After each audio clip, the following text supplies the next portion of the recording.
go. Come on, turn on the radio. Let's sing along that playful song and catch the sun on the kitchen's floor.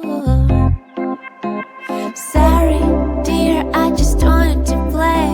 Deep in my heart, I'm just a stray. Though my muscles are kissable and whiskers are very irresistible. No, not pressure. Just open the door. Just pleasure. Whatever, I'm yours.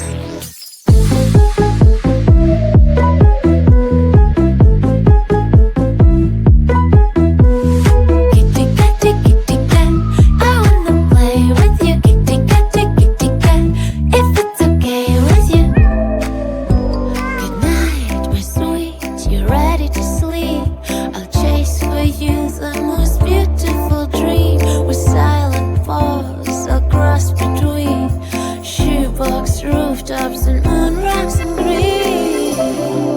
Not pressure. Just open the door.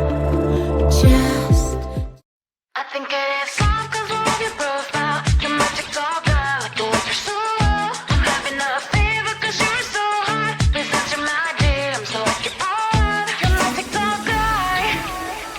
It all started when I saw your page. Seeing your smile, you took my breath away. I feel like I haven't known you forever.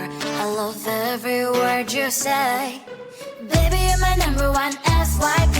You chat with other people, but you notice me. I wish we could be more. Why don't you look my way? Hey, I think it is love, cause I love your profile. You make it talk bad, like you look so well. I'm having a fever cause you're so hot. Please answer my DMs, I like it all.